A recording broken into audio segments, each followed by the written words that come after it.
Just make you if you do it right, it's not supercharged. It doesn't sound like it used to. We're trying to get it practice with the meeting here before this, that's why.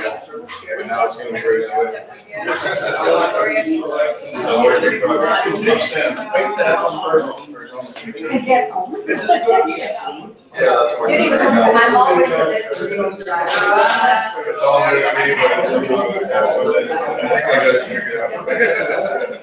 Water gets boring after a while, I'm sorry. But at this point, I'm not for a future date.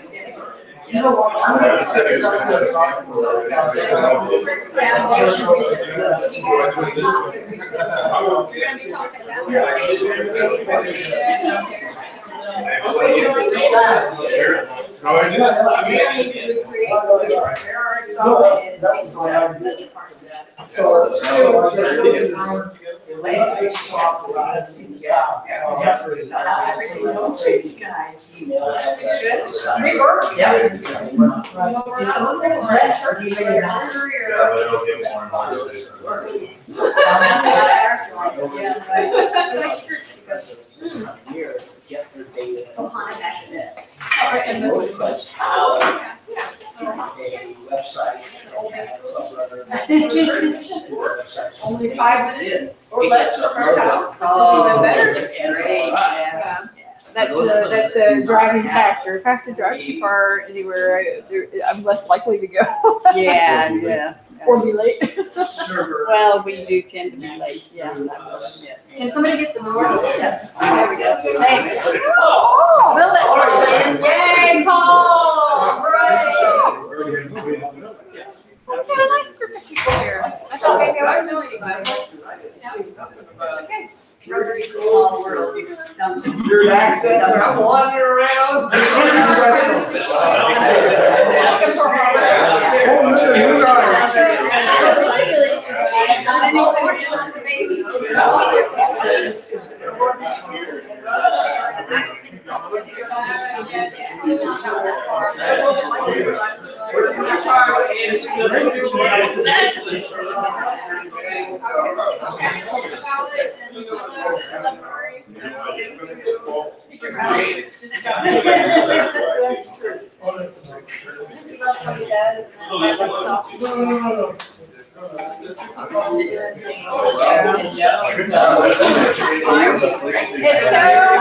ironic that you're here when I was just texting you the other day.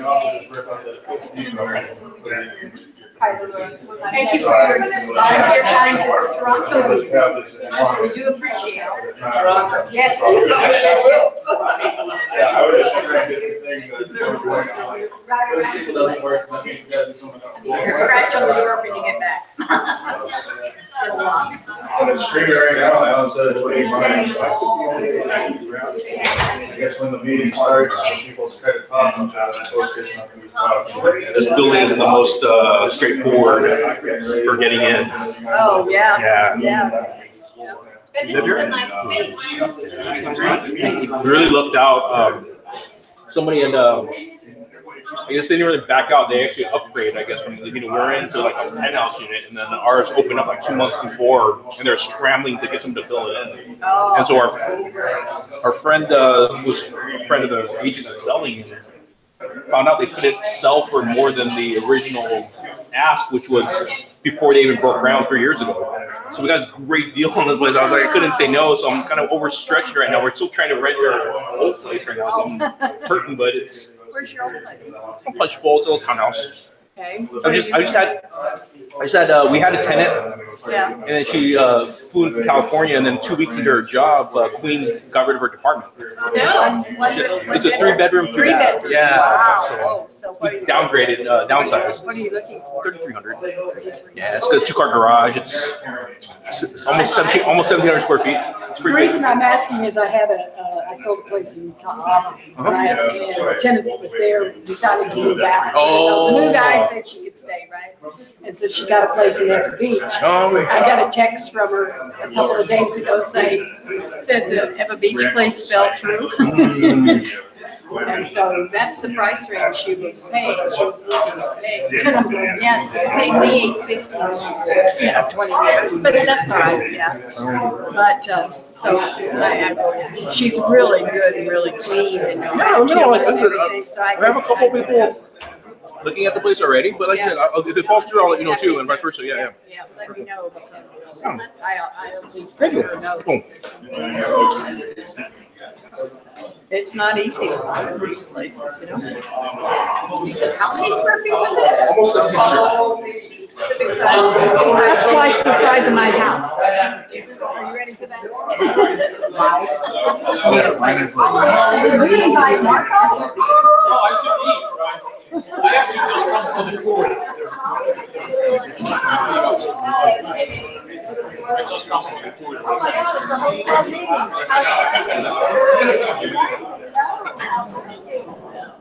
There's a sign-in sheet over there in James.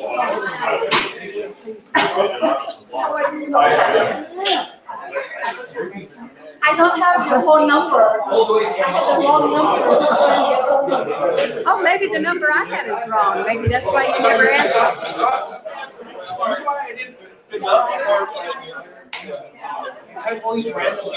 Oh, I know. Yeah. I don't have your number. Anyhow, Is this the number? Yeah, that's me. 360, yeah. 48075. I don't have your number yet. Yeah. How is it? 360. So I'm the 2210126. So.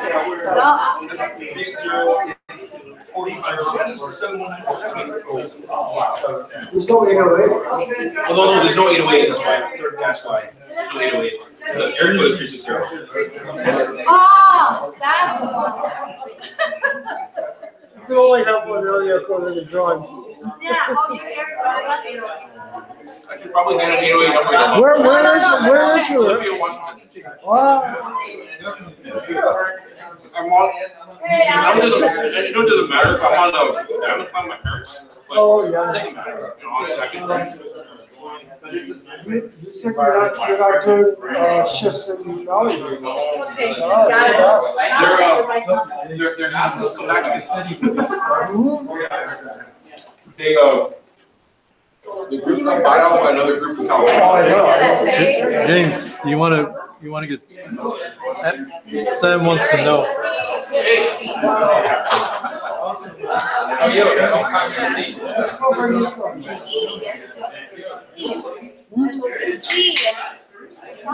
Oh.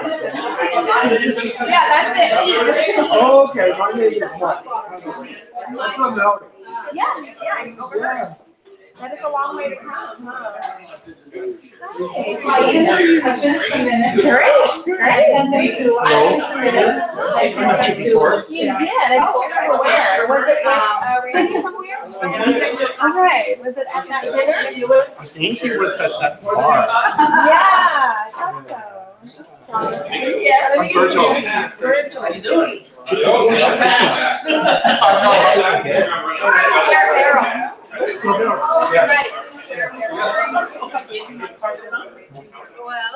How are you?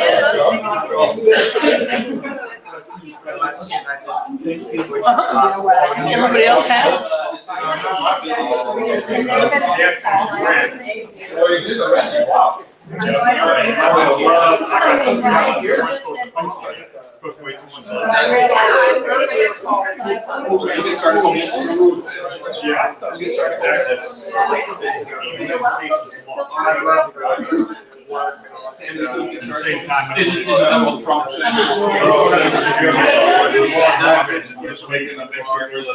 Oh, nice. It's a cooking show.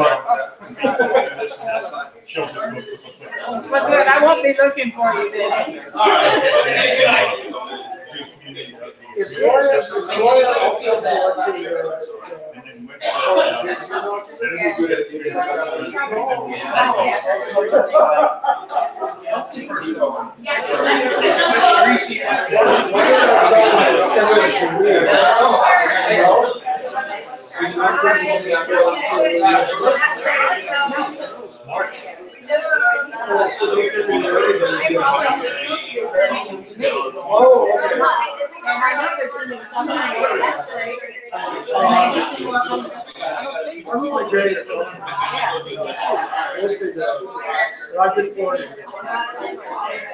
That's why I said I don't get. All right.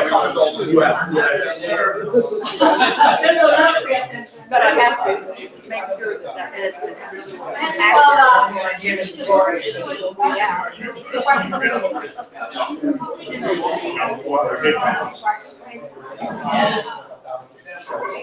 I know the greatest building, street walking. I know when parking first got in. You didn't know where to go to the end around. No. No, I looked at the punch pad, I tried to put ham, his name didn't even show up. Hey. Hey,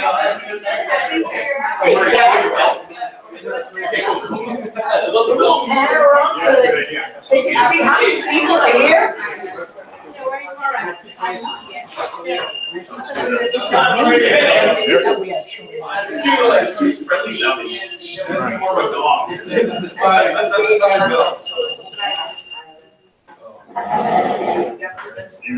I'm just gonna be the moderator. Is this things your fault? It is my fault. So if anything happens, it's my fault. If it goes really well, mercy. Yes. That's the place you go back to the Philippines. Well, I just wanted to thank everybody for coming. I know that I'm glad the message reached out. But before we get started, I was hoping to do this a little bit earlier, but so the times don't. We'll just use that as a guide, I guess. But just want to see if maybe we could introduce everybody. I'm James.ham. I'm a 3-year Rotarian. It's coming my 3rd year now. I'm not going to be the president-elect next year. I'm also part of this Int'l Svc Team that went initiated for starting July 1, but we've kind of doing some things behind the scenes and want to get things ready for next year. Murray is actually the lead of the team, and definitely bringing a lot of insight to how I kind of been working and what I learned about global grants. I'm still new and learning the process, and I think a lot of people are giving me credit for what I've done, but I still have a lot more to go. And I don't know if you were at that district conference, but that high school student who kept talking about his milestones, I was like, when is this kid ever going to stop talking, right? But he actually touched on some great points, and I think the end was that the best is still yet to come. So I just want to let you guys, and I think with that said, international service-wise, the best is still yet to come with us here, and we're talking about raising that ceiling, not raising the floor, but raising that ceiling so that we all can kind of come up together. Just like Win is kind of talking about inspiring and making it an epic year this year. Definitely want to go in line with that, and I think international service is definitely one way we could actually make that happen. Kind of just start off with, should we introduce the team first? Should we? Yeah. So let's introduce the team first. I was at Murray from, I'll just let you. What you is? And then, Sam Bello. Sam Bello from Rotary Windward Sunrise. Alan is an OP from Rotary Club of Keauhou, although I live here now. We have Laura Stoklis I'm Laura Steelquist from the Rotary Club of East Honolulu. and Mark. I'm Mark Harbison from Keauhou, where they are. Okay, great. And I think just the rest of you guys want to start your mouth full, so what's going to say? That's the pre-qualification for president. How on somebody when they got their mouth full. You want to just introduce yourself real quick? We'll clear it from that. I'm Tony Carroll, Rotary Club of East Honolulu. This man always talking about it. I want to East Honolulu as well. I'm Virgil Vergara, Keauhou. Marian Vergara, Keauhou, Rotary. We met. And I'm Kelly Wheeler. I'm from Windward. Sorry. Right. That was my first one. Pick a Pearl Harbor, Rotary Club, and Paul Beerland, Windward Sunrise. April Miller, Metro. Rich Egar, Honolulu Sunset. Tippy Kogan, E-Club Hawaii. It doesn't exist. You only the second person? Marcus Lesser, Honolulu Sunset. Jim Hoban, Honolulu Sunset. Beth Holman, Honolulu Sunset. Does everybody else have that? That's it. Okay, so we have a majority vote here. Doesn't count. Yeah, I know you guys just your support means I appreciate it. So I'm going to start with Murray, and he's going to actually go over something he mentioned in district training. And I wasn't there, so I'm definitely interested in learning about this. And he definitely has a very interesting slideshow as well, so I'll be kind of operating from here. 1 second.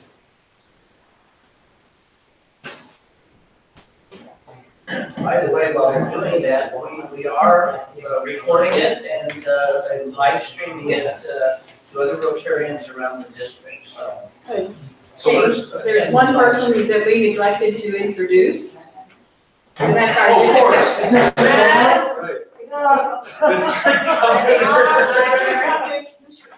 What club? I thought it was understood. What club are you from?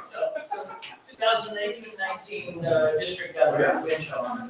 Oh, sorry, Wayne. No problem. No problem. Yeah, we just have it. Okay, so let me pull this up here. I just want to say this room has a lot of echo, so we did it only one person spoke at one at a time. Okay, I gave this presentation at the district training, so some of you already know this. You don't have to take any notes because I've got the lesson plan if you want it, or I can send it by email too. All right, I've done okay, first, a lot of you already know this, but I'll go over this again because I don't know how many people don't know this. If you want to do a global grant, it has to be with one of these areas of focus, which is peace and conflict prevention resolution.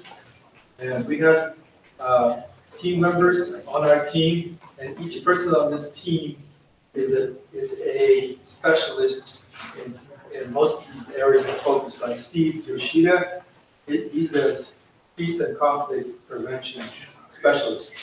We have disease prevention and treatment, and water and sanitation, which is Dr. James, who's a specialist on water sanitation, maternal and child health, basic education and literacy, and economic and community development, which is Sam back there.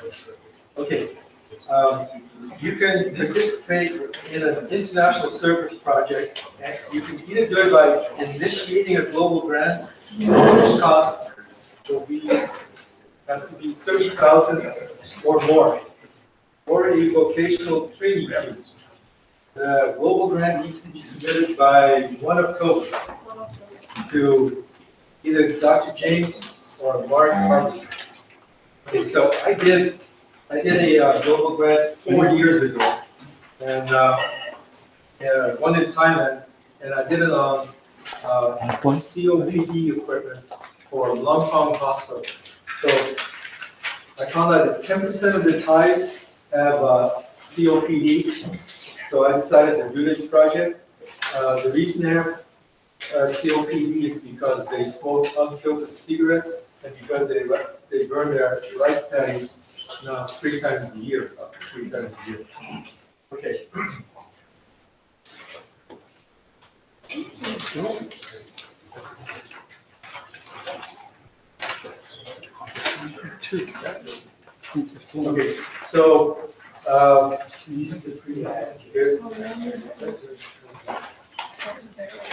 Okay, so Lumpong Hospital, the patients that had COPD, they would be kept alive with the big oxygen metal canister.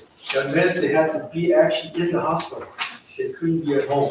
So in order to improve that situation,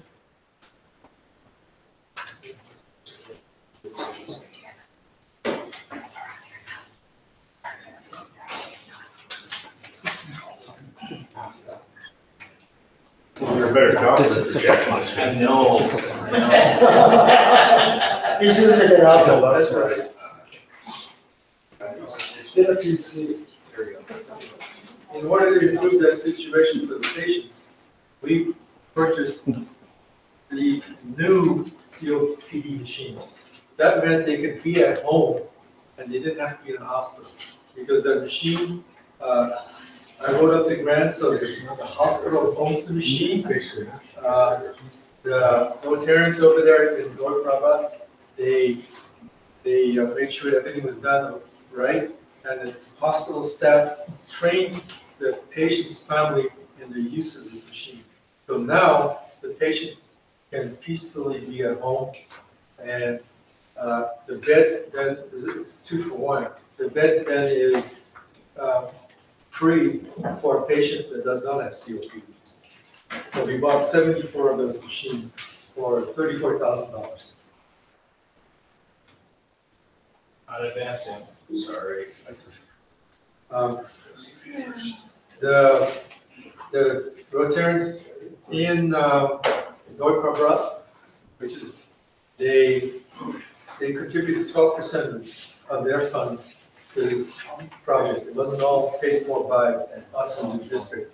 Okay, then a year later, and you should do this when you do a project, is to follow up on it to see how well it's done.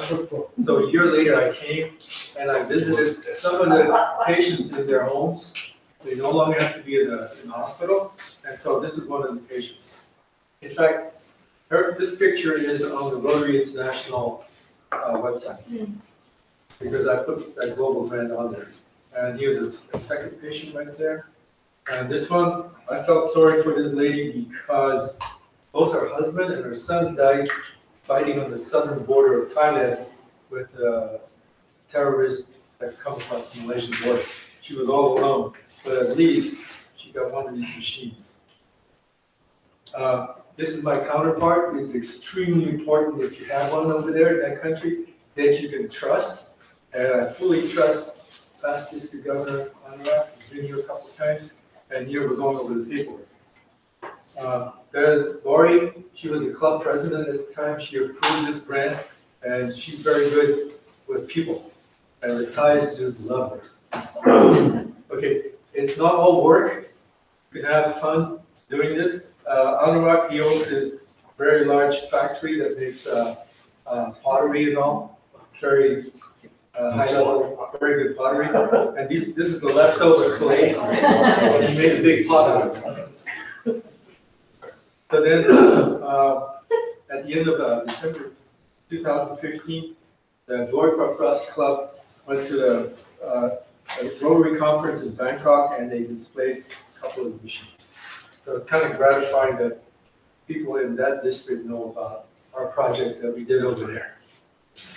Okay. Then you can participate in a global grant project with a matching grant. And I've done that with Richard Seeger twice. Yep. And I've done that, my club has done that with James this year, and also with Dr. Eberhard Mann for his medical project in Thailand. So if you don't have the money, or you don't want to spend the time writing a grant, you can do a matching grant. We'll take your money. No. Yeah, I knew you were going to say that. Okay, so that's another way of doing it.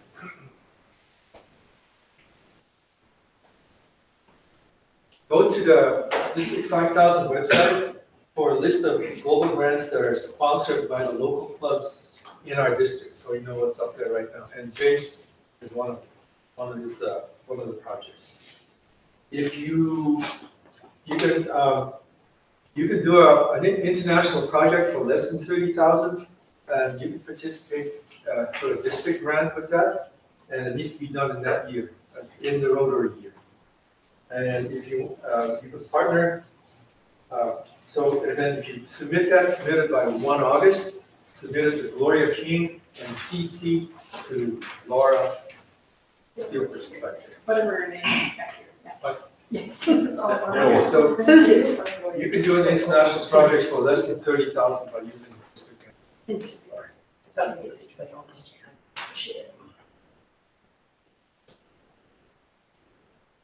You can also, then you can partner with a non-Rotary organization such as Shelter Blocks USA, and Peace Corps, and a Peace Corps specialist is Alan right here. Right now? Okay. You could participate in an international literacy educational project. I've done a number of those. I'll give you an example. Okay, so this is my all-time favorite project. It was only for $4,000. It was in northern Thailand, and this village, they're not Thai. These are people that came across the border from Myanmar and Laos, and they're there illegally, and they don't get any help from the Thai government. And they didn't have water in the village. So this is the headman of that village. They had 2 different tribal people in there, and nobody spoke Thai. So imagine trying to do a project where people, we had to find a translator who spoke English, Thai, and the tribal language. But if you persevere, it can be done. Okay, the village had no water near it. It was about a quarter mile away. And the women every day would have to walk to the jungle to get to this water source. So we decided that was not, that was a very inefficient way. Just imagine having to walk a quarter mile every day just to get drinking water and cooking water. So we got the villagers involved in this. There was a guy that's really fantastic. He's a former Special Forces NCO. Those are highly capable people. He was a Rotarian out of Florida, and he taught these people how to build this dam. The women seem to do all the carrying. They carry the water every day. They also carry the cement. Amazingly enough, I picked up the sack of cement with 2 hands. It was hard. This woman who was shorter than me, she carried the sack in one hand and that baby in the other. And carried it from the village to the project. I was just amazed. Okay, these are the local Thai Rotarians. Definitely, there's no way this project could be done without them. So they're checking and they're helping us. Okay. 3 years later, I checked on the project to make sure it's still there, and lo and behold, I'm surprised. It was still there and functioning. This is the dam. Okay, this is how the women of that village would have to go to the source of water by crossing this bridge. And so, actually, one time I had three but, so, that's my wife, I'm a Rotarian, there's a Thai Rotarian. Okay, so when you say, why didn't these villages, the tribal people get water that's closer to their village? Because the Thai farmer did not want to use his water. So what happened was, this is Roscoe, the project leader, the Thai Rotarians had a sit down with the Thai farmer, and he said, okay, you can lay a pipe from the water source to their village. So there's the pipe. So it has, if you just persevere, it can be done. Okay, final picture. Here it is. They got water at the village. No longer do the women have to walk every day for the water. I know it's not purified, but it's where James comes in. Okay, that's one project. That's my favorite one. It's not for everybody because you got traps to the jungle. I was talking educational projects, easy to do. They all want to learn English because they know that's the only way they can get ahead.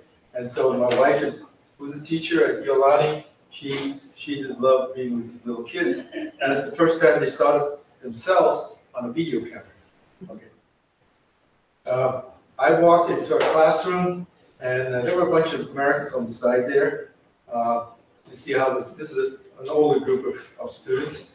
And does anybody see anything that is very familiar in this classroom? If you've been a teacher, or if you just know kids. Okay, I'll tell you. See how the boys were goofing off? And the girls are still serious. They're just just like any place. Up to a certain age. In northern Thailand, the students sit on the ground. There's only one chair in the classroom, and that's for the teacher. If you sit on the ground like them, you will lose space over the top of your nose. So that's what they do. It's a different culture. They don't have cooks for schools, and so the students actually make the lunches. There's again, a difference in culture. So, okay, we did a building project, but I know in Rotary you can't really do that. This was not really a Rotary project, but all of this year you can do a minor building project for this year, right? And so, since we built this dormitory for the kids that they put our pictures on the wall. So which one's you? Because the artist is Asian, so he could only see, even though all these people are white people, but they look Asian because that's the only way you can see it. You know? I'm fascinated by differences in culture. Okay, next one. Okay, I know a very good Rotarian, a very dependable one, Carol Acosta at the Mei-Chan Rotary Club, way up north in Thailand, and she really cares about young women.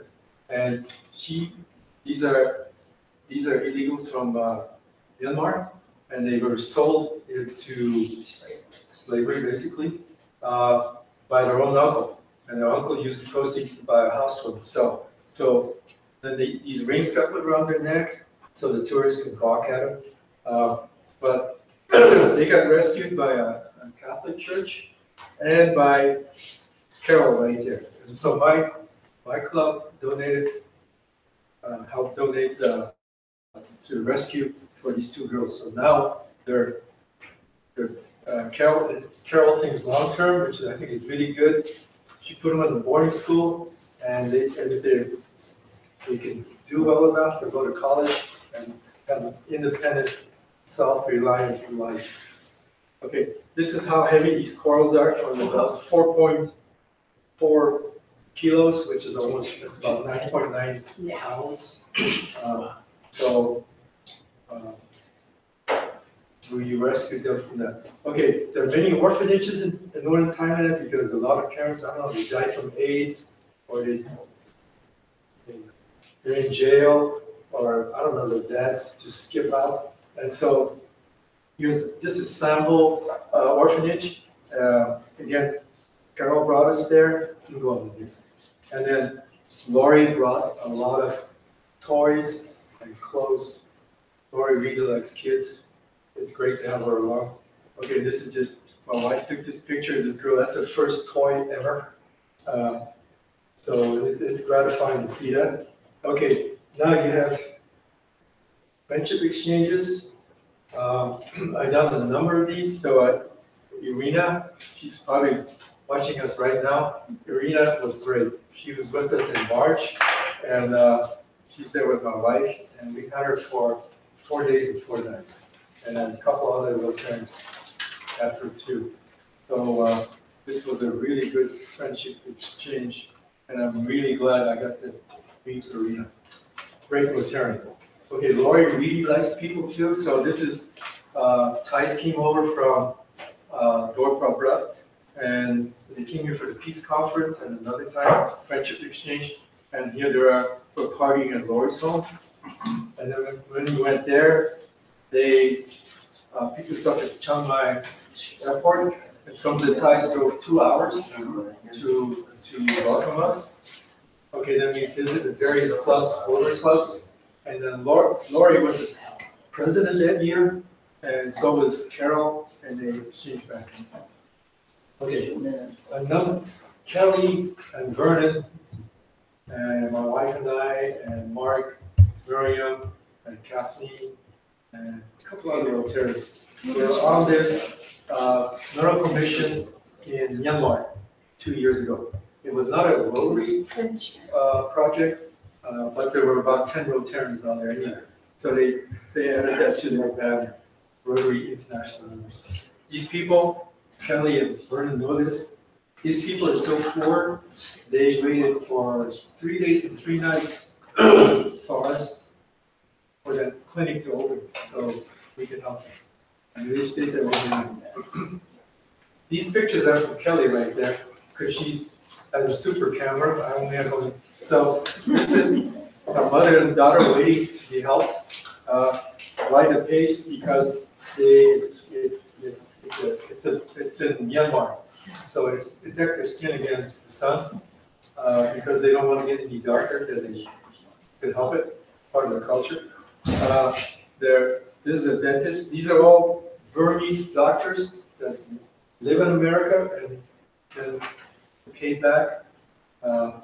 They went on this project. So this is a Burmese American dentist. You can tell there's no dental chair. The only thing he does is he shoots Novocaine in there, and then he yanks out the tooth, and then he comes to the pharmacist, like my wife and I, we became instant pharmacists, and we gave him buffering. So this is Kelly's mother. We brought Miriam brought 90 of these prostheses. I brought another 90, and this is Kelly's mother. She fit the prosthesis on. Why young people? Because young people work there in Myanmar. They don't have any child labor laws, and they're not used to machinery, and then they lose their hands. And there are a lot of landmines, they lose their legs too. So it's gratifying to see these happy faces. This is anybody that was not a doctor became an instant pharmacist. So that's the pharmacist team right there. Okay, then this is Steve Yoshida's project. We did a computer project in northern Thailand. Mark, Kathleen, me, and George, and my wife, we flew from Myanmar to northern Thailand, and our club and some other clubs in this district provided new computers to this school in northern Thailand. And here's a ceremony where we gave them the computers. And then after that, we went visited the homes of some of these students, and it's like the school itself was really good. It was funded by King, but you go to the homes of these students, and God, the poverty was just really, heartbreaking. And this is the mother of one of the students. This is the final picture. This woman showed us. She was using this kind of like a bow to flick little seeds out of this, and it looks like cotton. It took her a really long time, and that's all she had to show for it. It's kind of sad to see that kind of poverty. But this is what Rotary's all about, and doing projects overseas to help people like that. Okay, that's all for my pictures. That's it. I just want to, by no means am I an expert on all these. There are new generation exchanges. I've done one of them. There's an open world program. You can ask Steve Yoshida about that. There's a youth exchange program, and the person that's doing that is Natasha Clarence. She'll be doing the youth exchange program. You can participate in the NID, National Immunization Day. It's still accepting volunteers this year. This may be the last year. Okay, you can do a Rotary International Project Fair. Global Scholarships, that's Alice. Specialty too. Rotary World Peace Fellow is Lisa Foster. She's not on the team, but you can talk to her. I want to do one of those. Can you put the bag? Yeah. Yes.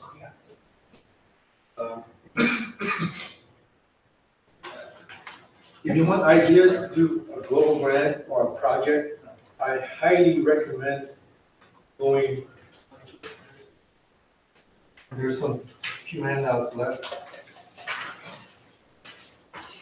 It's called a RAG, and I can send it to you by email, but it's on this flyer. A RAG is a Rotary Action Group, and there's a whole bunch of them, and you can just pick the one that you like. And I'll just I'll just show you a few of these. It's right on the Rotary International website. So if you're interested in environmental sustainability, there's a Rotary action group. Malaria, peace. I'm interested in slavery, so I'm a member of Ragas. I became a member for 5 years, and it's almost $72. And you get a lot of emails, but I get a lot of emails from there. We get a lot of ideas. So you can do the same if you're short of ideas. Just Heidi, and if you want this slide, I can email it to you. And if there's an issue that you think needs to be addressed internationally, you can start your own Rotary action group as well. That's a really cool thing about it. So this is all I have. I think I went over time. Yes. Just a quick question, Marie. So you rattled off this great list of all these different ways that you can be involved. Is that on the website when we look up? Nobody can. Okay. I can send it to you by email. What are you Is it on the district? No, it's this. No, it's not on the district website. Okay. It can be on the website July 1st. Okay, we're still adding things to the And website. if you want it, I can email it to you. Sure. So next in the, For the rats? No, Thank you. not for the red. Oh. She needs this. just in general, like the Just a project list types. of all the different ways. Yes, can you pull up the district website? Of course. Mark, you wanna get up The, So that's the international service page. You can also go to the foundation page. You want a rags list? Go on about two left. just go check. Okay, so see if any of that you want. So when you go to the district website, we recommend highly go to both the international service page and the Rotary and the foundation page. You will find there's some information that's the same, but there's a lot of complementary stuff. And beginning July 1st, we're going to try to put up even more. Yeah, of course. What is the process of getting a global grant? Perfect segue. Yeah, that's a perfect segue. Thanks. There's only 15 kids. So I've learned everything about global grants from a sit down with Mark Ferguson, and if you guys have the opportunity to fly to the Maui or to spend an hour on the phone with them, Exactly. This is your number one resource. And I keep telling people, every time I do a grants presentation, if you're thinking about doing a global grant, the first thing you do is call me or call James. And my number is on the website, it's available, and I will answer the phone. If I'm not there, leave me a message, I'll call you back, and we can talk about it. The way that the Rotary Foundation is organized is that the district grant committee, which is us, the people that you're meeting tonight, the district grants are administered by the district. So that is this team basically with Laura. Laura is the foundation chair. So those grants are administered by the district. The Rotary Foundation grants are mostly administered by the Rotary Foundation. So each country or each region has a grants coordinator at the Rotary Foundation in Chicago who works with you to get your grant approved, right? So we are the conduit to that, basically. The idea is, number one, you need to find a club in the country that you're interested in working in and have them help you develop the project. One of the new innovations of the Rotary Foundation is that they're now asking for a community needs assessment. And you guys are probably all familiar with that from Honolulu or wherever you live. There are nonprofit organizations out there who do surveys and find out, what is the community interested in? What are their priorities? Well, the reason we work with Rotary clubs instead of working with governments or other, big NGOs or other big foundations is because we're dealing with another Rotary club, we're another Rotary district, right? So the idea is that if you're doing a grant in the Philippines, or you're doing a grant in Myanmar, or you're doing a grant in Romania or Tanzania, you don't talk to necessarily another nonprofit or another NGO in that area, you talk to another Rotary club, right? So that's the number one requirement for starting a global grant, is to have a partner. And then they will do the community needs assessment, because that's where the grant's going to come from their grassroots. Just like we develop our own district grant projects, they develop their own global grants project, and then they come to us, because we're the funding source. In an underdeveloped country, they don't have money to do a $30,000 grant, and we do, right? So we're the partner with the dollars, basically. And US dollars go a long way in a lot of these countries. In Myanmar, the Philippines, you name it. Look at the exchange rate. A computer in Manila costs 250 pesos, right? And in US dollars, that's about $50, right? So it makes a big deal. Anyway, the point is, get together with a club in another country, and if you're interested in the Philippines, that's fine, right? And then the next step is to have them develop an idea, to develop a grant, to do a needs assessment, and then come up with a project that has sufficient scale to spend $30,000. One of the problems that we run into is that, we have to come up with a $30,000 project, at least. In some countries, that's not that easy. It has to be a fairly big project to actually require $30,000. Because the answer to that is like the grants that Murray was talking about, where you do a district grant or you do a local project that is initiated by Rotary clubs and paid for by Rotary clubs. And that's kind of outside the grant process, but it's part of the international service realm, right? Okay, so the next step is start educating yourself on how global grants are done. And you can actually go onto the Rotary International website and find a template for an international project. And it will teach you about areas of focus and what you need to do a global, to do a community needs assessment, what you need to do in terms of budget, how matching works, all that kind of stuff. And then the rest of it is here on our website, where we go through the process. Here, for example, these are the allocations of DDS for the clubs. Each club has an allocation of DDF, and so you take that and you figure out, okay, if I give $1,000, what's that going to do for the project? How close does that get us to 30 grand? Right? So, mainly I wanted to introduce myself and let you all know that, when you're ready to do a global grant, get on the phone. Talk to James, talk to me. The two of us met in Keauhou at the district conference, and we spent about an hour and a half talking about grants in the Philippines with Rick Novel from the Rotary Club behind it. So, talking to people who have done a grant or who know how the process works is really the way to go. Because, so, get on the website, get some information, look at these PowerPoints. There's all kinds of information out there. This form that you're looking at is on the district website. Exactly. This is up there. There are PowerPoints, there are step-by-step instructions from your grants manager in Chicago. All that stuff is there.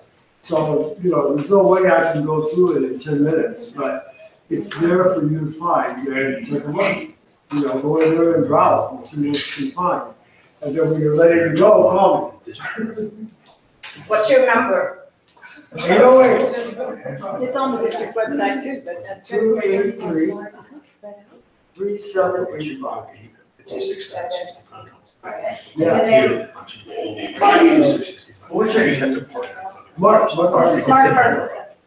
So which comes first, like the chicken or the egg? Yeah. Yeah, the end comes first. Yeah. So like, does the club determine where they wanna go? And who they wanna support? As a- Is it a successor? Yeah, you're basically for the clubs, there are basically two ways to go. You could start, if you have someone in your club, an international chair, or anyone in the club, who has maybe they're passionately involved with the Rotarian Action Group, they're passionately involved with an NGO in the Philippines or someplace else, right? That's a good place to start. And then if you're involved with that NGO, or you've got a sister club, say you've got a sister club in the Philippines or in Japan, get in touch with them and say, you have an idea for a project, right? What if you don't have any? If you don't have any of that, then the best way to go, if you're a small club with kind of limited resources, is after October 1, we're going to come up with a list of all the projects that have credibility, that are really probably going to happen.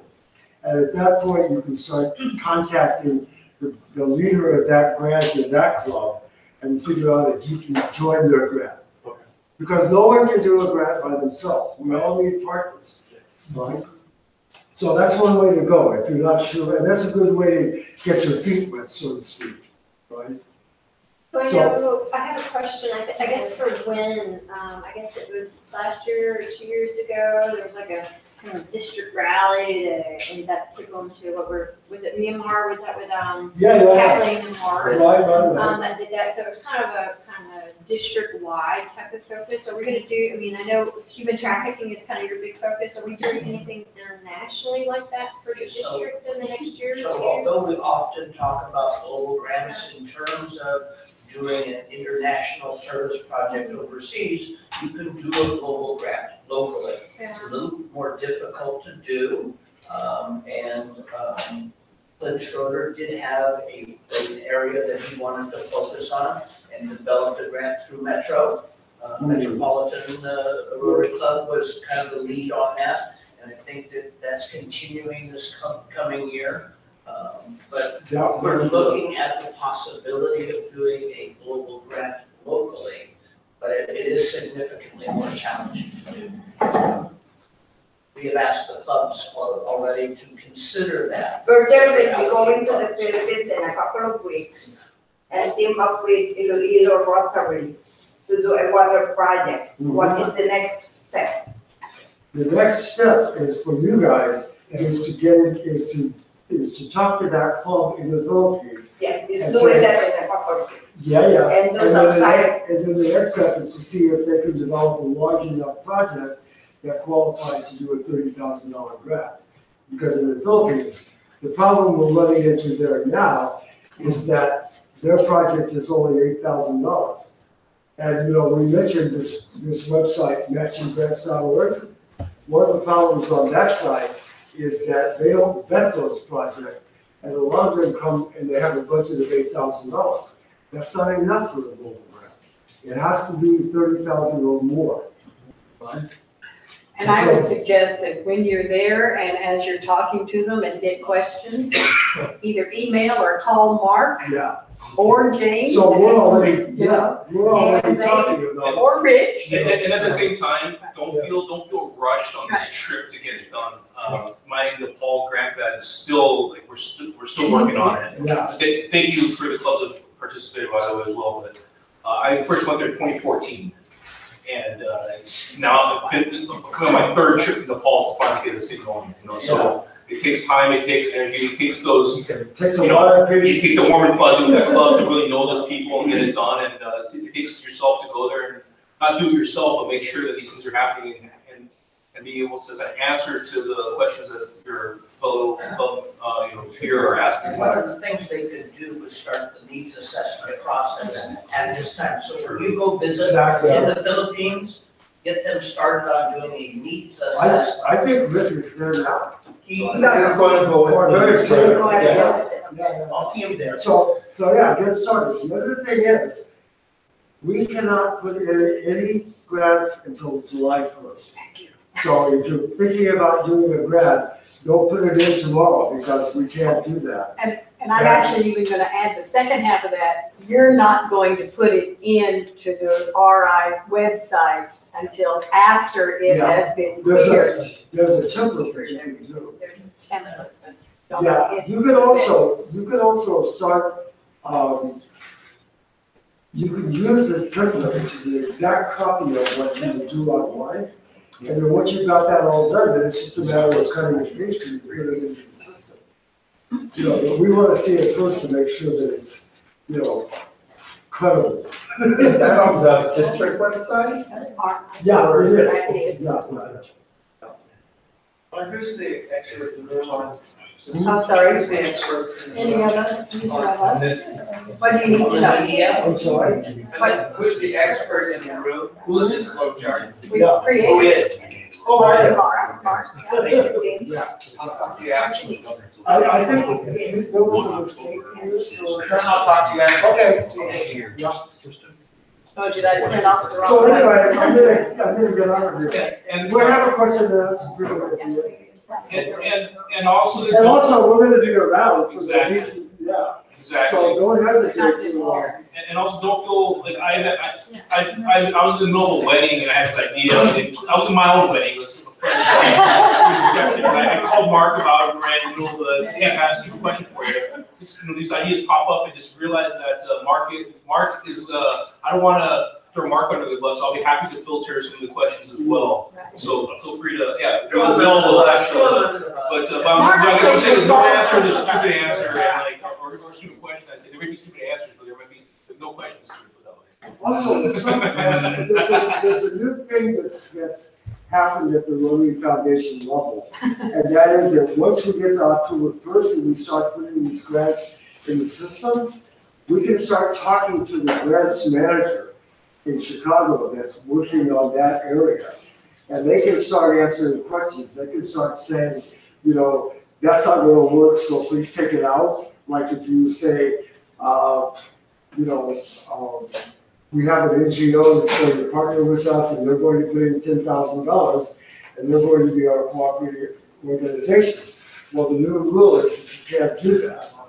You know, so if they tell you in advance that you can't do it, then you don't count on them, you know, in October and find out that, you know, they can't do it. You know, you ask for something in your budget. We asked for one of my grants, we asked for a bus. And they said, we don't really see how this, you know, fits into your project.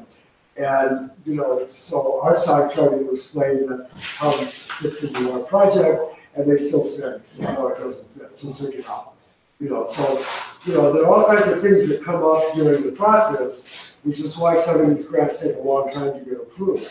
But it's like James said, it's a matter of being patient, you know, keep in touch with your partner club, keep in touch with us. As long as we know that you're talking to somebody, that you're not just, you know, sitting on it, then we can, you know, we can, for example, if your grant's in James's case, if your grant's not going to get approved until after the end of the Rotary year, you need to let the other clubs that are involved in the grant know so that they can set aside that money for the following year, right?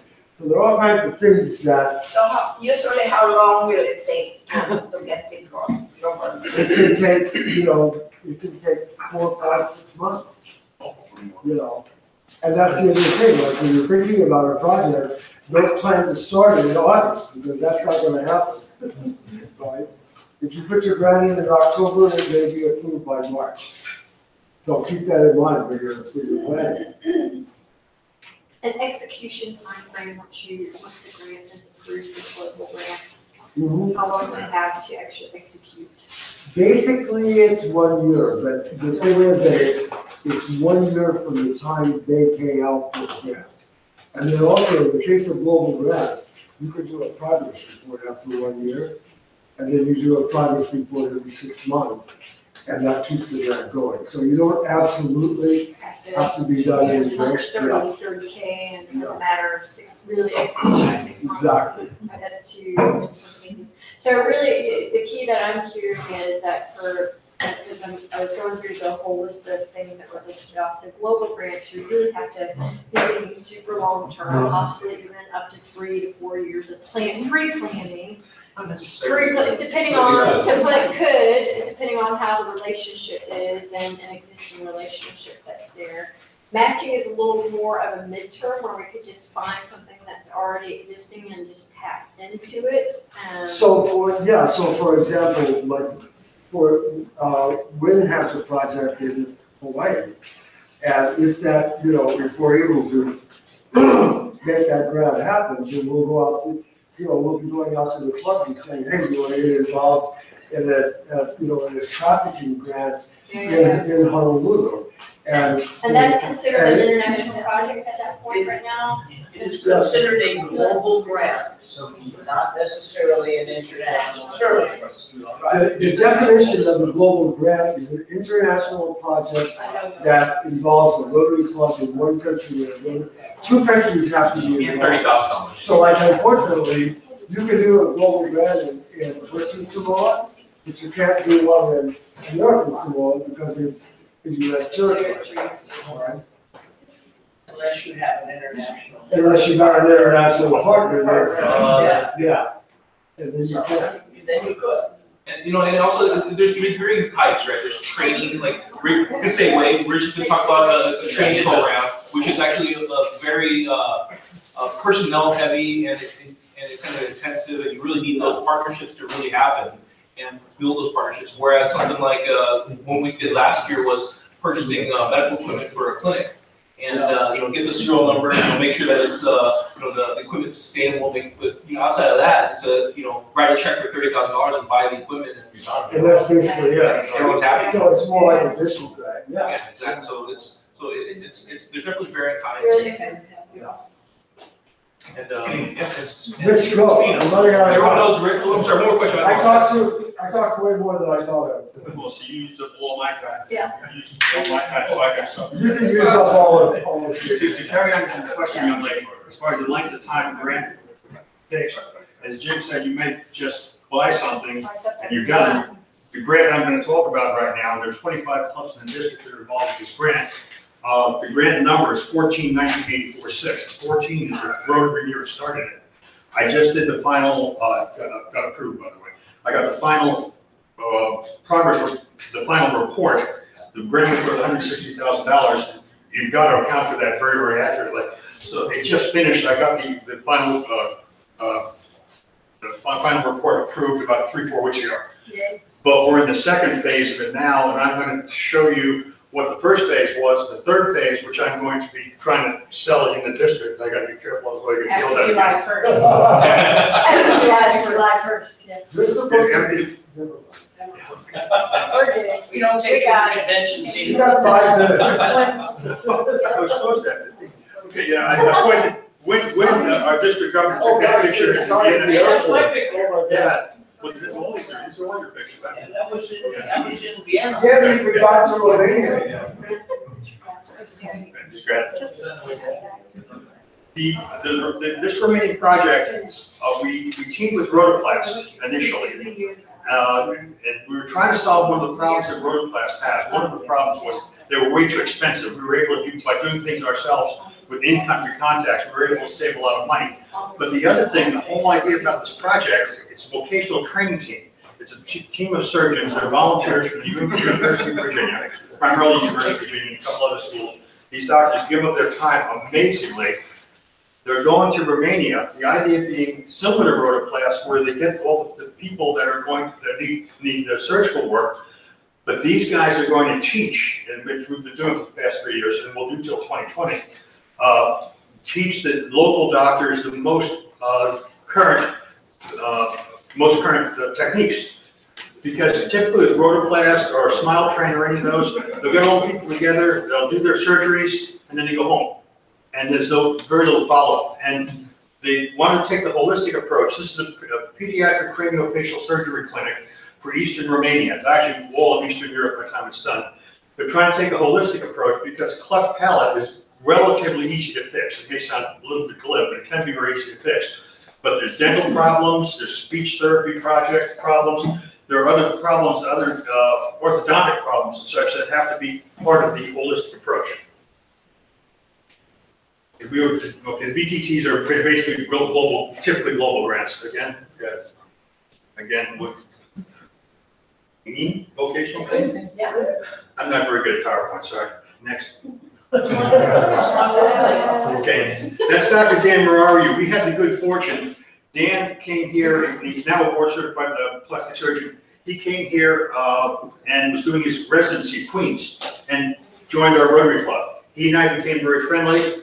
He's from Romania. He came over here when he was 12, 13 years old, something like that, and knew what was going on in Romania. He actually he and his family have a foundation in Romania to help the Romanians. And I'll have to brag a little bit. There's this Rich Ziegler scholarship, not a memorial scholarship, thank you. There's a Rich Ziegler scholarship that Dan awarded me for the work on this project in the Romanian project. This is Dr. Tom Gamper, a nationally known plastic surgeon. That's Dr. Dragos Keauhou. He's the head of the oncological hospital in Romania where we've been working, and that's me. Next. That's Dan, that's Dr. Bai, Tom, me. Romania in general, most people, you think of Romania, you think of Poland. Romania is kind of a third world country. One of the issues was Ceausescu, not Ceausescu. Ceausescu kept it, Nicholas Ceausescu kept it under communism, very, very strict communism. It was considered like the North Korea of Europe. So it wound up really helping crush the country. And that's where Yash was, that's where Gwen and I went for a couple of weeks. Next. Well, there's a whole list, there are all kinds of problems. Some of them were just really horrible to see. Next. That's what the kid will look like. And the issue, but it's not just the physical, the kid will be, it's like polio in Thailand or polio in the Philippines. The kid worked as a scooter, on a scooter the rest of his life, he's a beggar. By fixing these kids, they're able to move into a regular, normal life. That's the pediatric craniofacial unit. What we're doing, I haven't met personally with, but Dan met personally with Romanian ambassador to the U.S. and the U.S. ambassador to Romania. And what we're doing, we're training a team, and the team's fairly well trained. We keep bringing people into the team so that when we're done in 2020, the Romanian government will actually come into it, and we'll get a wing in the hospital. It won't be a rotary wing, because you can't do that. But we're going to have a wing in the hospital where our trained surgeons, the Romanian surgeons, are going to be able to carry on these specialized, more advanced surgical projects for all of Eastern Europe. Back up. Okay, phase one, approximately $157,000. That's the one I just closed out, thank God. It was picky. It wasn't hard, but it was picky. And one of the things I wanted to say how do you get into one of these projects? If you told me, I've been in Rotary since 2001, I've been the International Services Chair or the Foundation Chair. Every year I've been in Rotary. And if you told me I was going to, in 2003 or so, you told me I was going to do a project like this, I'd say you're nuts. Once you do the first couple, the way you do this, you go with another club that it's more experience. And the other thing is, and it's critical, you don't want to pull out something off a website. This sounds like a great project. You have to know the people in the area. That's why you always want to work with a Rotary Club, but just because they're Rotarians doesn't mean they're going to be responsible. And the thing is, if you're partnered with the grant and they don't do their reports, you're blackballed. So you've got to be very careful about that. The proposed budget for the third phase is also 150. And we're going to start looking for that as soon as I get permission to, because I jumped too fast and Mark yelled at me, Laura yelled at me. That's quality relations, absolutely excellent. And those are the surgeons, that's Dr. Dan. That looks vaguely like our district governor, and that's me. But we were able to go into surgery. Half these guys are Romanians, guys and gals, half are Romanian, half are American. And what we were able to do as well, these are all TV cameras. They're TV cameras for people all over the operating room can watch. But we also, one of the parts of the project was about 8 or 9 grand, I can't remember exactly how much, was software that hospitals use. So this is being transmitted to a classroom in the hospital where if the lecturer in front and all the other surgeons would be watching, they were able to ask the instructor to talk to the surgeons. At the same time, this was being played at the University of Virginia over the internet. That's Dr. Tom Gamper. That's me being curious. Generally, we were allowed to go to surgery. I was absolutely amazed. I was fascinated by it. I thought I'd be grossed out and sneezed out by it, but it wouldn't kept giving me grief because they basically told us. Still give you grief. Thank you, sir. But they basically told us, you scrubbed up, stand in that corner and shut up, don't say anything. But we were able to eventually, we were there for a week. We finally got to a point where we were going up and asking what was going on. And that's not me overlooking, that's looking at TV camera. Again, that's his backup one. He's about to take his septum. He's just about to remove his septum. He's a Romanian monk. And he's taking his, no, this is a girl who didn't have any chin. She had a burger around the chin. And what they did, they went in from the inside of the mouth. And I asked, what kind of scars are going to leave? They're going to fix their chin because they got this great big Frankenstein scar. She said, no, that's not the way we do it. They went in through the inside, peeled the skin back till they got to the jawbone. And Tom, we watched them do it. He took a special surgical plastic, carved it.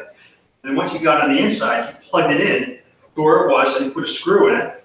And then they put the whole skin back so there was no scar whatsoever on their outside. Bet you had a sore mouth for a while though. Again, that's the whole team together. So even though, I'm sorry, even though they're doing surgeries on adults, the whole project is for pediatric craniofacial for children, but the lesson that I got, one of the lessons I got from it is that all the surgeries are the same whether you do it on an adult or children. In many ways, an adult's a little bit easier, so they've taken them in steps down to where they're doing the surgery. And every one of the surgeons that we talked to, we stay in the same hotels, we got pretty friendly with these guys. They said the more you do it, it's like anything else, the more you do it, the better you are, and they want, that's why they're showing in Romanians as many as they can. These are not very graphic pictures I have. No, you should see the real good stuff. So also, these are orthodontic surgeons learning how to make prostheses. I thought they were eating ramen for a second. That is, they're making the prostheses at lunch. Yeah, that's, okay, this young lady, Sorry. we were on Romanian television, and that young lady is interviewing Dr. Dan, and I told her that if she came to America, I'd get her a job on Fox News, because she looks like a Fox News. This is the classroom that we mentioned. This is like the Today Show in Romania, that's Dr. Dan. Wayne and I are just on this side, they wouldn't let us in front of the cameras on that one. Next. That's the young lady interviewing Dr. Dan. She spoke perfect English, by the way. Again, they're making prostheses, same thing. Go ahead. Go ahead. Good year. Yeah, this was a joint meeting. There were seven total clubs, 7 Romanian clubs that are involved in this project, and they actually forked over quite a bit of money, which is very unusual if you work in Southeast Asia. In Europe, they had not a lot. The district, we collected about $160,000 total. Their contribution was probably $15,000, $18,000, which is fairly significant. This was a joint meeting. Next. That picture, that is the best picture I ever took in my life when crops are growing. This is like a no willy tree. And there's another one on this side. We had been talking to that nun. She was waiting for dinner to be ready in the convent. This is late in the evening. And I just saw her. I turned around. She was sitting there, and she was perfectly framed by these two willy trees. I took the picture, and we cropped the trees. Oh, no, it looks like it. It does. That's very well done. There's a lot of, as several people have said before, a lot of cultural things. Romania was overrun by the Ottoman Turks, and they threw the Ottoman Turks out. These churches are all 14th, 15th century. Those are original paintings in the churches. It's just all cultural stuff. That is in a Romanian shopping center, the LC Oh, yeah. That's the LC, that was the Lions Club. What we finally did. Okay, there's Dr. Dan. Went's hiding somewhere in here. Yeah, there's one. Okay, I'm in there somewhere. That's not defined as critical. Yeah, good. Those are the clubs that participated in this particular grant. The next section of the grant, there were some other clubs that got involved, and some of these clubs didn't go to the second part of it. And I'm gonna be looking for the third phase of the grant, as soon as they get permission from the powers that be to put the grant in. That's it. No, thank you. So one thing I'd like to kind of bring out is, you were asking about where you get ideas, where you get, somebody to be the hero for the grant heroes, right? A lot of times it's somebody in your club who is really, in this case, Dr. Dan. I have a doctor in my club who's doing a BTT in Tanzania. The same kind of concept, but someone in the club. I did a grant in the Philippines 4 years ago, and it was a member of my club who had been an exchange student, a Rotary exchange student. And she remembered this club in the Philippines where they had been so nice to her, and she said, I'd like to do something for them. So she got in touch with the club president, got in touch with the woman she had stayed with while she was an exchange student, and that was the beginning of the grant, and it blossomed into this wonderful project. So a lot of times there's one person in a club or one person in a sister club that's got a great idea. You just go from there. I can't picture how they did this before the internet. Yeah. Any project we've Is taken. there a way that all the Rotary Club will know what is going on during the year? Yeah, so that's, when we have an idea of what grants are going to be credible, then we'll start putting it, and then it's basically up to the people who initiated the grant to go out and recruit other clubs to get involved. But we want to make sure it's fair, so everyone's starting from the same point. So when that deadline happens, at that point we'll go public, and then everybody will have. Will that be on the district website? Yes. Okay. I was just trying to figure out how the international service partners, like the shelter boxes or people who are providing the filters, how do they come into play when you have two Rotary clubs at opposite ends? You have, we'll just call them, for lack of better terms, the middleman in this situation. How is that all taken into consideration? Well, I guess shelter box is a very unique organization. The water filters per se, it's not necessarily the organization. Like I go with a company called Sawyer. And it could be any company that provides. And Right. it's just a purchase. But I think the large partners wise, we mentioned earlier Peace Corps as well. But these and also you have the Bill Millen, the Gates Foundation involved, Polio, and I think what it ends up being is it's different types of partners with Rotary and Rotary International versus Rotary clubs per se. The uniqueness about shelter box is that I saw a recent video about them. I think 40% of their projects are funded by Rotary clubs. And what happens is So just most of these international partners, many of them have come out of Rotary. They've been Rotarians, so in this particular instance, with the vocational training team, we partnered or had Rotoplast there. Rotoplast was started in San Francisco from a Rotarian. And so there are good connections that Rotarians have in terms of partnership. Right, I guess I'm trying to figure out in terms of funding, like, I understand with their established partners, I'm trying to figure out how we build them into this grant.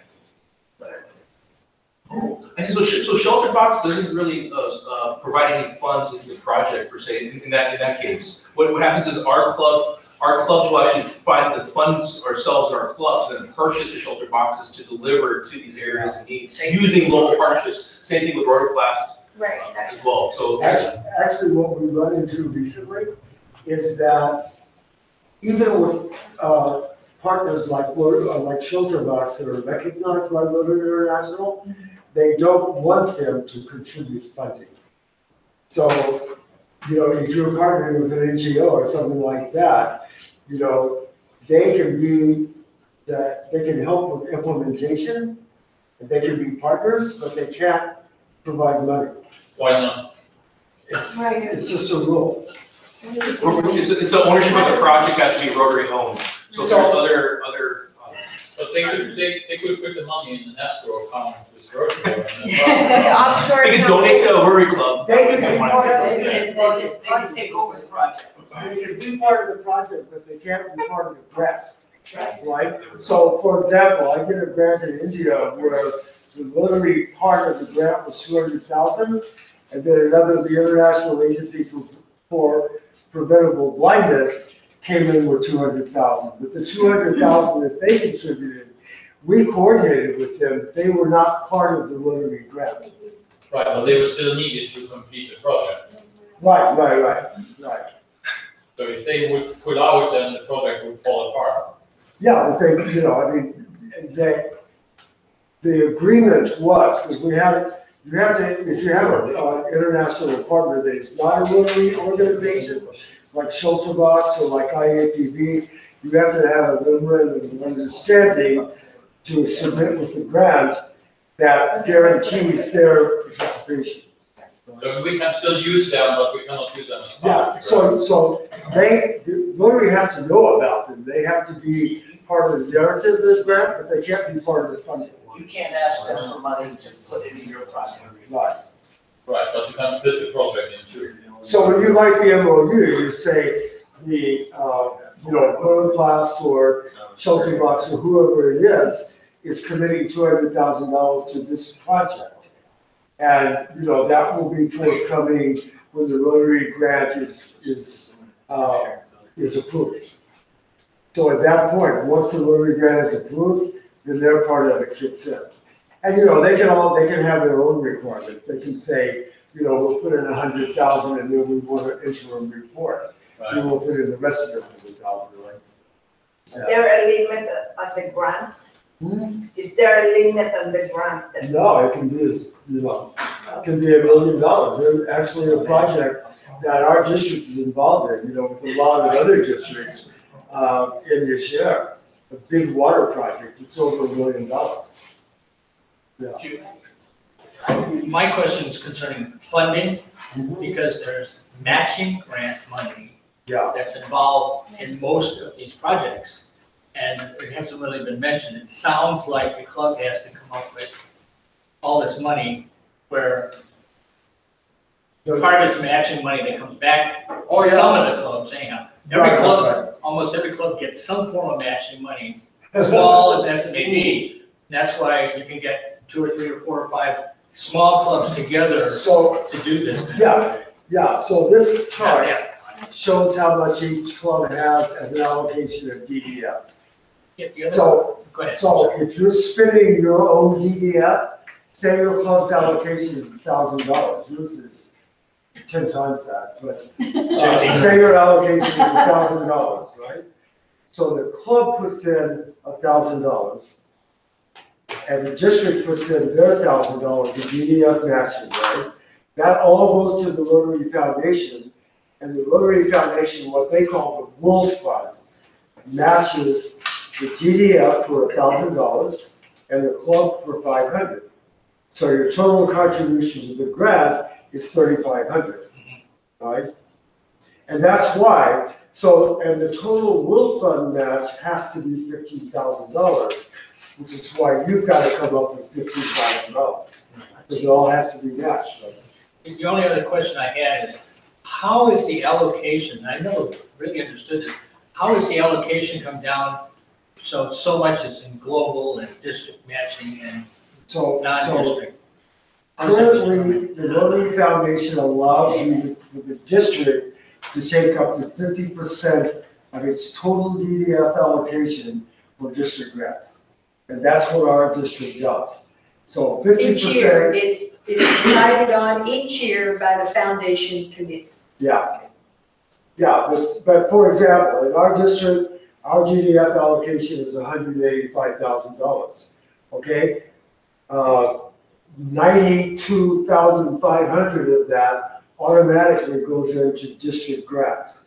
So that money is then distributed to all the clubs, and that becomes their district grant allocation, right? And the other 50% basically goes to global grants, right? And that goes out to the club, each club. And the way we determine that is that we take an average of the last 3 years of contributions to the Rotary Foundation and arrive at a percentage of the total that the district has given. And so each club gets whatever their percentage of that money was, that's their allocation. And then we multiply that by the number 185,000, and that's the total allocation. One thing I always like to point out, our district is almost unique in doing that. There are some districts that just have a district committee.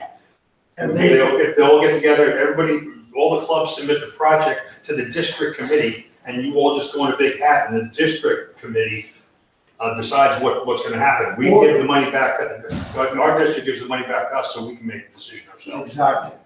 So our friendship district in Japan is 2650, and that district basically, they don't even go to the clubs. Basically, the district 2650, they decide on a project, and 99% of the time, that project is polio. So they give all of their DDF to polio in a particular country, and they have a big, sometimes they supported NID in Myanmar, for example. That was the last one.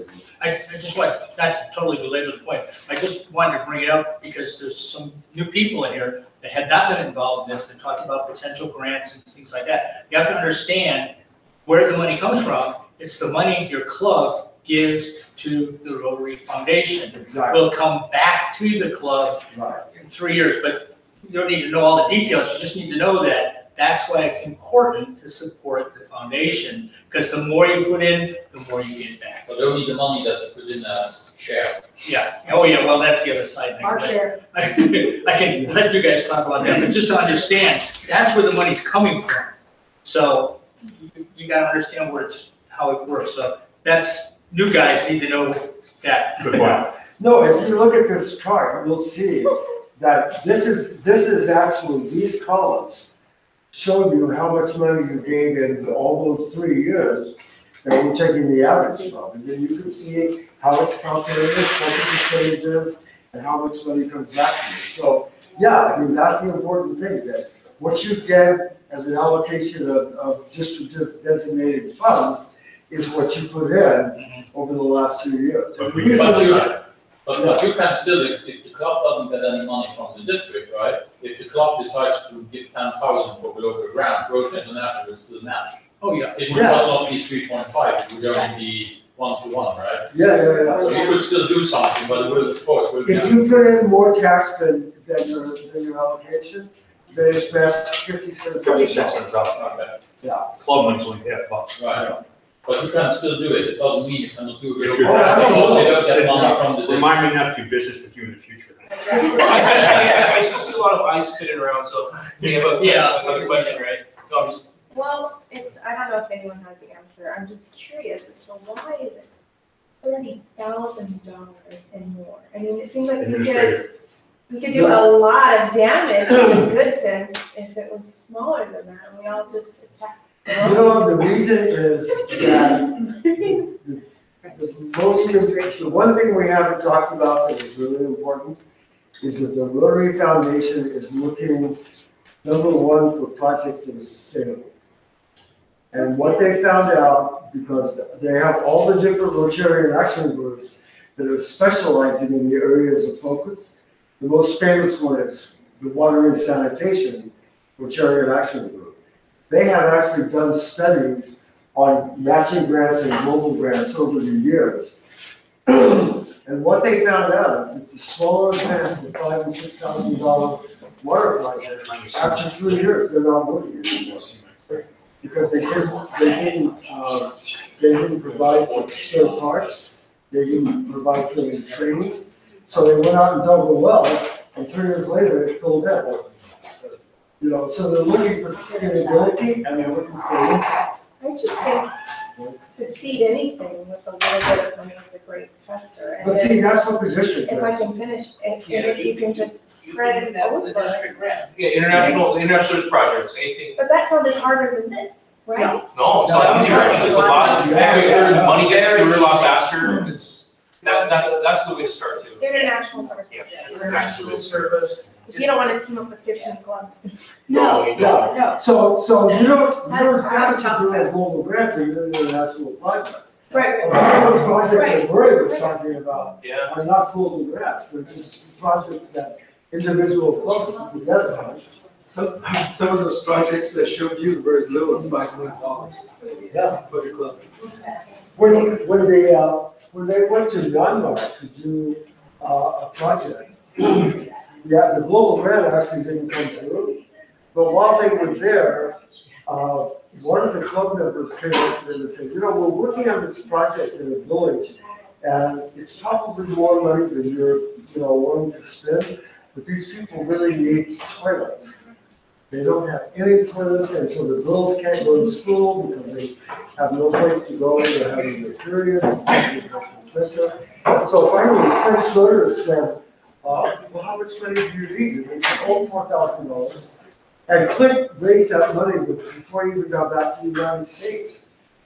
So they did this project, $4,000 like that. And so, yeah, I mean, you could do all kinds of international projects that are not $30,000. The only important thing about the international In the Philippines. has to be done. Matching. Yeah. Has to be completed within July. And I think that Marty pushed on a very important thing. I don't know, I use, maybe it's in church, but I do this 10% clause to kind of go towards sustainability in my projects. I try to make sure that kind of goes through the long term, because I think that's important. I think, and also answering to that and making sure. And I think with Murray's experience too, putting, even like things like simple, like putting serial numbers on medical equipment, and then having someone come check up on that every year, and also and be explicit, saying, hey, these machines are going to their houses, but they're not owned by the people, they're owned by the hospitals, so they need to go back, And I think that's kind of the key, and I think maintenance is a huge part. That's my problem right now in all, I mentioned earlier, is making sure that we're getting the right type of equipment purchased that is maintenance serviceable, Let me make one quick pitch, and that is if you haven't done an international service project with your club, go on an international service project and attend one with another club or something like that. To me, there's great value in bringing back that experience to the district and sharing it with the rest of the Rotarians that are here. I went to Romania. That experience changed my entire outlook. So I think there's great value in participating in it, not just writing a check for somebody else to do a project somewhere. When we go and do and be a part of, we bring that back and share that with our fellow Rotarians. And touching base on something we talked about earlier too, is that cultural experience, and how do we incorporate that cultural experience, not just in terms of kind of our club, but as a person in our maybe our business practice and how we treat others. I think that's kind of the key, is that I think that it's going to close with that, I guess. Is that I think it's that international, everyone joined Rotary for different reasons, and I know Rich has gone for Murray and I and Cuba actually around the room as well. We joined for the international service, and I think some people going for the fellowship, people join for the community service, other reasons, but this is my heart, this is why I joined. My first Rotary Club meeting was in Mount Hagen, Papua New Guinea, in the middle of the jungle. So that's kind of how I opened my eyes up to it. I thought Rotary was a baker's club for the longest time, and it's not. And I just like I said, it's only been 3 years, and I definitely want to encourage you guys to reach out, find a mentor. Mark was my mentor, Rich was also my mentor, and knowing that connection between foundation and international, you don't need to know it, just know that there is a connection, I think is the key. And always don't be intimidated by the size, especially with Rich's grant and the size of it.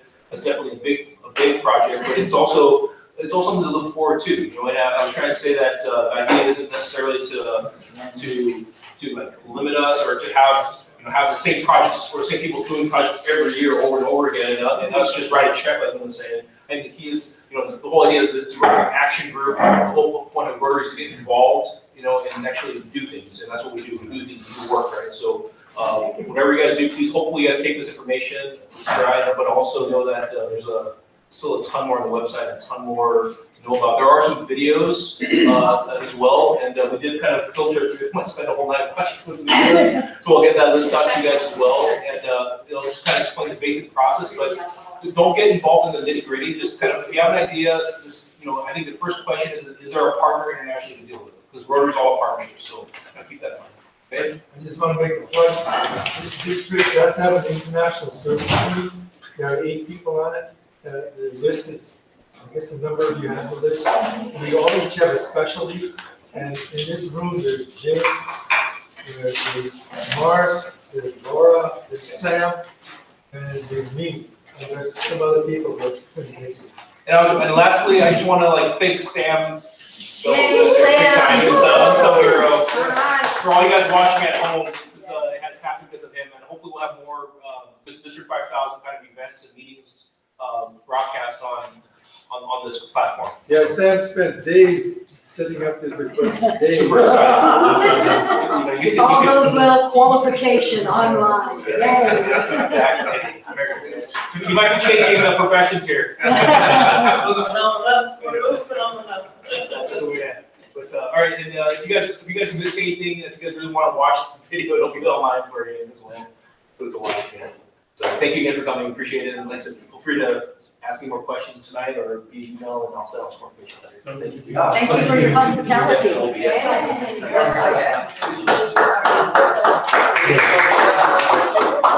I